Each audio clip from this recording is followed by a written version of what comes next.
Olá, pessoal! Vamos para mais uma aula. Agora nós vamos entrar numa outra fase que a físico-química estuda e vamos começar a falar sobre as soluções.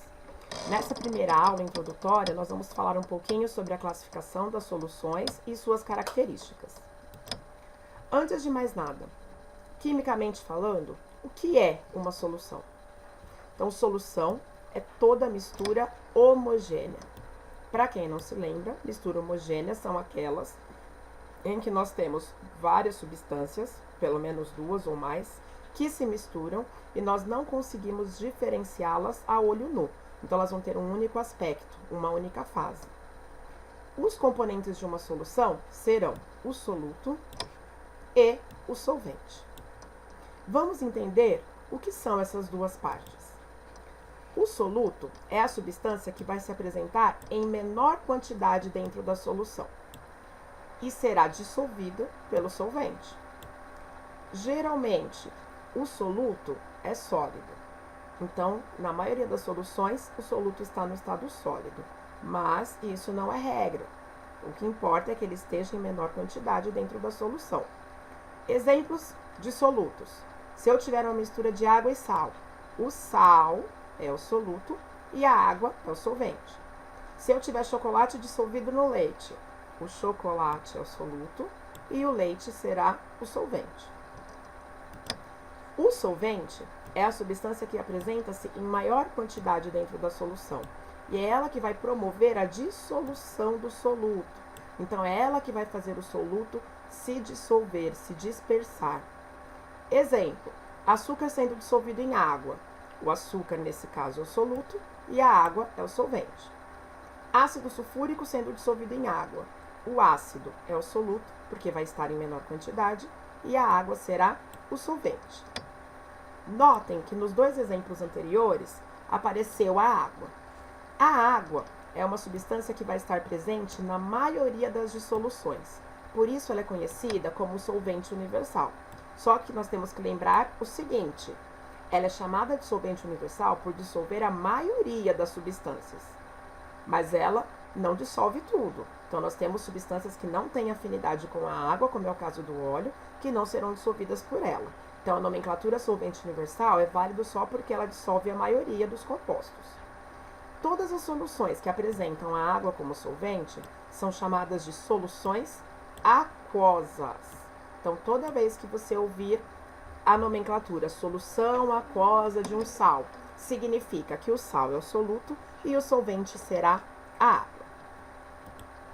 Agora vamos ver com calma a classificação das soluções, como elas podem ser classificadas de acordo com algumas propriedades. Primeiro, quanto à composição. Então, nós temos soluções que são sólidas, líquidas ou gasosas. Então, nós temos solução sólida, que vai ter solvente sólido, e soluto sólido. Um exemplo de solução que tem solvente sólido e soluto sólido é a liga de ouro, que nós temos o ouro como solvente e a prata como soluto, que vai estar em menor quantidade. Outra solução sólida, que também tem solvente sólido, mas vai ter o soluto líquido, um exemplo é a amálgama de cobre. E aí, na amálgama, nós vamos ter como solvente o metal cobre e o soluto vai ser o mercúrio. Nós também temos solução sólida, onde o solvente tem que ser sólido, mas o soluto vai ser um gás. Um exemplo é a liga de paládio e hidrogênio, sendo que o paládio é o solvente e o hidrogênio é o soluto, parte gasosa. Nós temos também soluções líquidas. Nas soluções líquidas, os solventes estarão no estado líquido.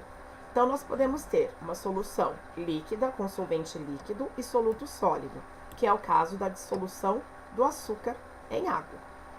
Temos solução líquida com solvente líquido e o soluto também líquido, que é o caso da solução aquosa de ácido sulfúrico.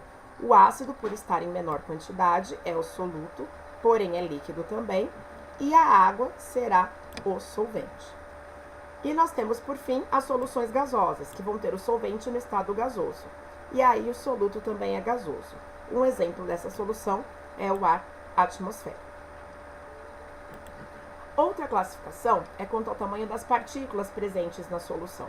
Então, nós teremos três tipos de soluções. A solução, ou solução verdadeira, é aquela que vão ter partículas com até 1 nanômetro. Lembrando que 1 nanômetro corresponde a 10 a menos 9 metros. Então, são partículas extremamente pequenas. Essas partículas, elas não sedimentam e elas não são possíveis de ser separadas por filtração. Então, se nós passarmos a solução por um filtro, tanto o soluto quanto o solvente vão passar. E a visibilidade das partículas, elas não são visíveis a olho nu, que é o caso do açúcar dissolvido em água. Se nós dissolvermos o açúcar em água numa quantidade adequada, nós não teremos a percepção do açúcar nessa amostra.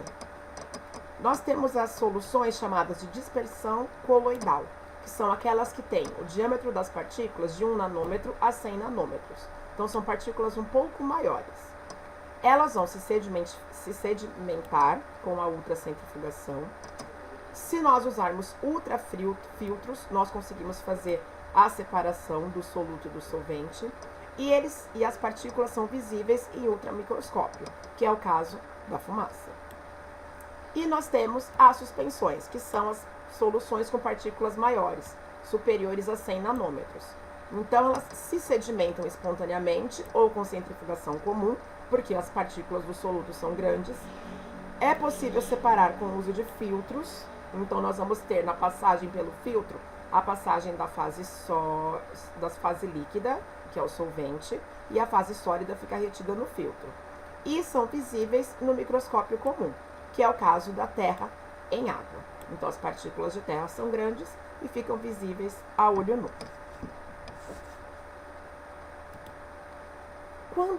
Quanto à condutividade elétrica, nós temos as soluções que são chamadas de eletrolíticas ou soluções iônicas. Então, o que são soluções eletrolíticas? São aquelas soluções que conduzem corrente elétrica. Por que elas vão conduzir corrente elétrica? Porque no momento em que o soluto estiver dissolvido no solvente, nós teremos a separação das cargas elétricas, os íons. Um exemplo é a água com sal. O sal, por conter ligação iônica, vai ter a separação dos íons e a movimentação desses íons é que faz a condução da corrente elétrica. E nós teremos soluções não eletrolíticas, ou também chamadas soluções moleculares. Nesse caso, nós vamos ter soluções que não conduzem corrente elétrica, porque nós teremos dissolvido um soluto que apresenta ligação covalente, como é o caso das moléculas de açúcar em água. O açúcar, que é a sacarose, possui fórmula C12H22O11. Essa molécula tem ligação covalente em sua estrutura, porque todos os elementos envolvidos são ametais. Portanto, na hora em que ela for colocada em água, ela não libera íons e não haverá condutibilidade elétrica, porque não tem circulação de cargas. Outra classificação é quanto à quantidade de soluto dissolvido. E para a gente falar sobre a quantidade de soluto, nós precisamos falar sobre a solubilidade, que é uma propriedade específica da matéria. Então, vamos relembrar. Solubilidade é a massa máxima de soluto que nós podemos dissolver numa certa quantidade de solvente a uma determinada temperatura. Lembrando que a massa de soluto é proporcional à massa de solvente, mas elas não são proporcionais à temperatura. Mas a temperatura influencia e muito. Quanto maior é a nossa temperatura, maior é a nossa solubilidade. Esse limite máximo, essa massa máxima de soluto que pode ser dissolvida, ela vai ser chamada de coeficiente de solubilidade, que nós vamos abreviar pela sigla CS. E justamente devido a esse coeficiente de solubilidade é que nós conseguimos classificar as soluções em termos de quantidade de soluto. Então, nós teremos as soluções chamadas de insaturadas. São aquelas que têm a quantidade de soluto dissolvida abaixo do limite, ou seja, abaixo do coeficiente de solubilidade. As soluções saturadas são aquelas que vão estar no limite. Então, elas vão apresentar a maior massa possível a determinada temperatura. Então, nós dizemos que nós conseguimos fazer a dissolução do valor de massa igual ao coeficiente de solubilidade. E, por fim, nós teremos as soluções supersaturadas. As soluções supersaturadas são aquelas que têm o valor de soluto acima do limite. Então, nós temos um excesso. Esse excesso, o que vai acontecer? Por ter excesso, nós teremos que fazer a deposição de soluto. Então, nem tudo vai ficar dissolvido. E essa deposição de soluto vai ficar no fundo do recipiente, recebendo o nome de precipitado, corpo de fundo ou corpo de chão. Agora vamos, para finalizar, falar do coeficiente de solubilidade, entender como é que nós podemos calcular e analisar a massa de soluto dissolvida. Então, novamente, coeficiente de solubilidade é a massa máxima de soluto que será dissolvido em determinada quantidade de solvente a certa temperatura. Então, nós estamos falando do máximo de soluto numa determinada quantidade de solvente e depende da temperatura. Quanto maior a temperatura, maior é a solubilidade. Se nós tivermos uma solução resfriada, no momento em que houver o seu resfriamento, sua solubilidade vai diminuir e, consequentemente, nós teremos a formação do corpo de fundo ou corpo de chão. Então, vamos fazer aqui um exemplo. Nós temos aqui um gráfico de solubilidade de um determinado sal. Observem que aqui no eixo Y aparece a informação do coeficiente de solubilidade, que são gramas de sal para cada 100 gramas de água. Ou seja, eu estou falando da massa de soluto para cada 100 gramas de solvente. Então, no eixo Y estão as massas que estão dissolvidas. No eixo X, nós temos a temperatura medida em graus Celsius. Então, a partir da análise desse gráfico, nós vamos responder as seguintes questões. Item A. Qual a massa de sal dissolvida em 100 gramas de água para preparar uma solução saturada a 70 graus? Item B. Qual a massa de água necessária para preparar uma solução saturada a 50 graus com 240 gramas de sal? Item C. Uma solução saturada foi preparada a 90 graus e esfriada para 30 graus. Que massa de sal precipitou e quanto permaneceu em solução? Então, vamos analisar caso a caso. A primeira situação é a seguinte: ele pede a massa de sal, então essa massa estará em gramas, que vai ser dissolvida em 100 gramas de água. Então, a nossa massa de água é a mesma massa que aparece aqui no gráfico. Para se preparar uma solução saturada a 70 graus. Então, ele nada mais quer do que o coeficiente de solubilidade. Então, nós vamos primeiro procurar a informação da temperatura no eixo X. Então, 70 graus está aqui, ó, nesse ponto. Nós vamos subir até chegar na reta, na curva, na verdade. Chegamos aqui. E aí, nós vamos até o eixo Y para ver qual é a massa correspondente. Essa massa corresponde a 60 graus. Como a nossa massa de água são 100 gramas, então a massa de sal dissolvida será 60 gramas para cada 100 gramas de água, que corresponde ao coeficiente de solubilidade, então, a 70 graus. Sempre que falar de solubilidade, nós teremos como referência um gráfico, uma tabela ou o próprio coeficiente escrito. Item B. Ele pede para que nós calculemos a massa de água necessária para preparar uma solução saturada a 50 graus com 240 gramas de sal. Então, o primeiro ponto nosso é avaliar a temperatura. Então, nós vamos novamente no gráfico procurar 50 graus. Então, 50 graus é esse ponto aqui, já que o nosso gráfico está variando de 10 em 10 graus.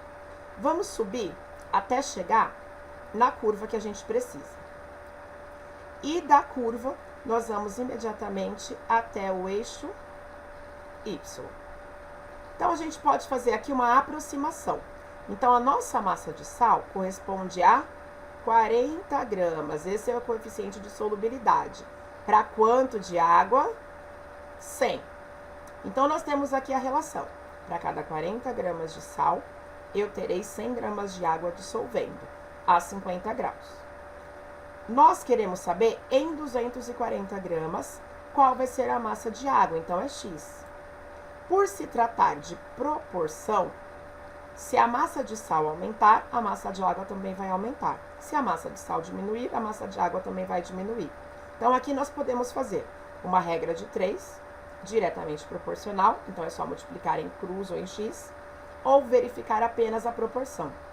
De 40 para 240, a nossa massa aumentou, então é uma multiplicação.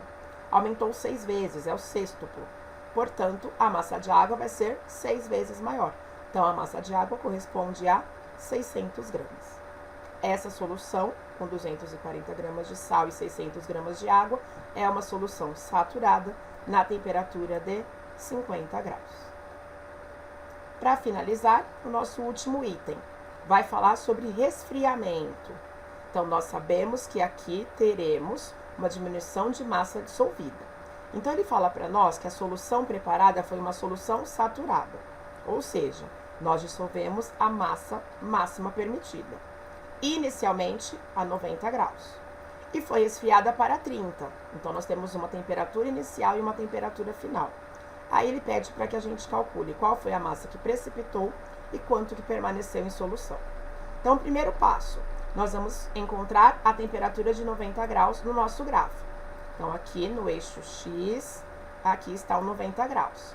Vamos levar até a curva do sal e depois vamos até o eixo Y. Então, nós vimos que a 90 graus, nós temos 90 gramas de sal dissolvido. 90 gramas de sal para cada 100 gramas de água. Se a nossa solução será resfriada, então a quantidade de soluto e solvente não vai se alterar. Então, continuamos tendo 100 gramas de água. E teremos os 90 gramas de sal. Porém, vamos verificar aqui no gráfico. 30 graus está nesse ponto. Vamos subir até a curva e levar até o eixo Y. Então, a 30 graus, a massa dissolvida será de apenas 20 gramas. Então, a massa que vai permanecer em solução, 20 gramas. Então, essa massa que aparece aqui no nosso gráfico, no eixo Y, é o coeficiente de solubilidade, que corresponde à massa dissolvida. Se nós tínhamos no início 90 gramas dissolvido e agora só temos 20, então quanto precipitou? A diferença, que são 70. 90 menos 20. Essas são as respostas para o item C. Espero que vocês tenham entendido e tenham gostado. Obrigada e até a próxima.